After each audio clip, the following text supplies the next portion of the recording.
two of the country's most venerable retailers, Macy's and Sears, stumbled badly over the holidays and have since announced plans to close hundreds of stores and cut thousands of jobs. For fans, investors and employees, the news is sobering. But it's hardly a surprise to those who shop there. The experiences one enjoys at a Macy's or Sears simply cannot compare to what other merchants provide. In contrast, their stores feel outmoded, inventories me too and personnel underpaid. Want better selection, prices or convenience? You will undoubtedly choose Amazon. Want better entertainment, service or surprise? You'll likely go to Bergdorf's, Costco or Corner Boutique. In recent years Macy's and Sears have wandered into a no-man's land between these two worlds. They cannot provide consumers the rock-bottom prices and endless inventory they have come to expect, nor the unexpected delights or surprises they crave. When measured purely by experiences, they fall short. A lot of companies find themselves in the same position. This includes some of the biggest names in industry. Yes, I'm talking to you, Best Buy, Wells Fargo and ITT Educational Services. Which brings me to you, how would you assess the user experience, UX, that you provide customers? Are you dazzling, daring or even data-driven? The reason I ask is because the market is evolving. Customers have more choices than before, and greater expectations. If you're going to thrive in 2017, you must provide great experiences. But just don't take my word for it. Lots of smart people have begun talking the issue. This includes industry pundit Larry Walsh of the 2112 Group, who put evolution from partner-led sales to partner-driven experience at the top of his list of expectations for 2017. Similarly, CompTIA Senior Vice President and Research Chief Tim Herbert has turned his attention to UX after considering the impacts that consumer companies are having on services providers. The trickier elements of UX involving orchestration across platforms, or the streamlining of workflows, may be too difficult for some organizations to manage without outside expertise, Herbert says. Moreover, there is the inherent tension of the innovator's dilemma. That is, listening only to the customer is not a guarantee for attaining desired UX outcomes. Customers may request features or experiences within the range of what they know, oblivious to next-generation advances. Amid this backdrop, here are 5 ways to improve your customer experiences. Exceed expectations. Chances are you're not the biggest provider your customers could have chosen, nor the cheapest.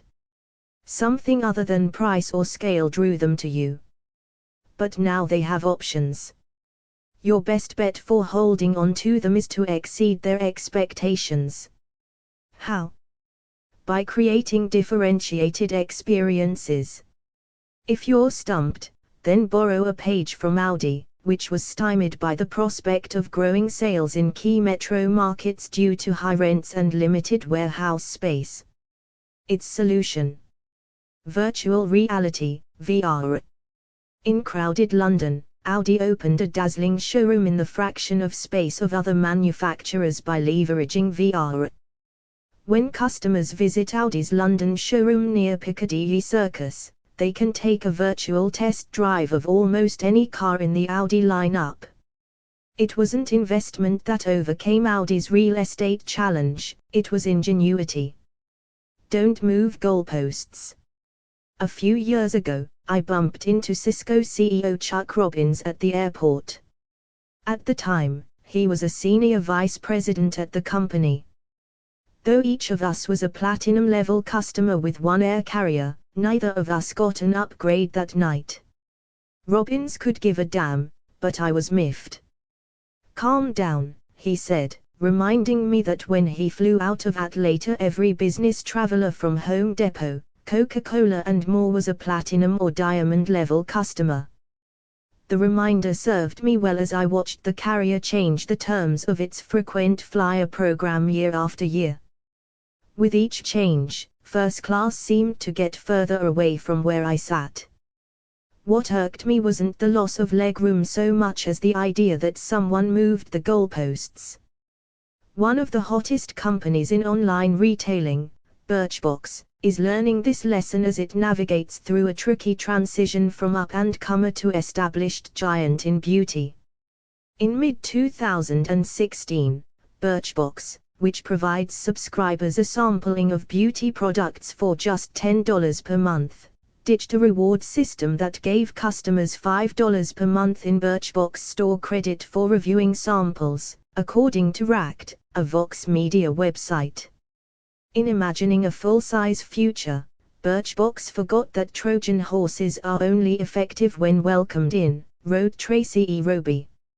More than a very clever line, it's damn good business advice. Once you make an offer, don't casually change terms afterwards.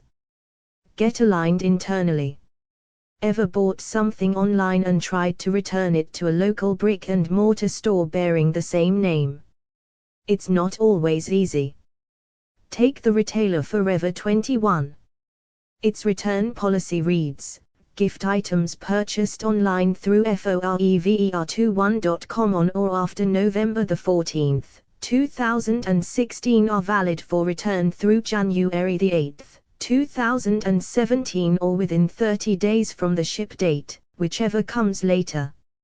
Refunds are only available for online purchases returned by mail and will be credited to the original form of payment. Returns to any Forever 21, 21 Forever, or For Love 21 location within the United States will only be eligible for exchange or store credit towards your next purchase. All returns or exchanges are subject to Forever 21's return policy. Got that? Whenever I encounter policies like this, be it with a B2 degrees Celsius or B2B company, it's always a corporate issue, which is a euphemism for our systems don't talk to one another and neither do our people. So much for strategic alignment. If you're serving customers and have merged or been acquired, don't forget the promises and expectations others may have set. Customers expect things to work smoothly and don't care that your systems don't talk to one another.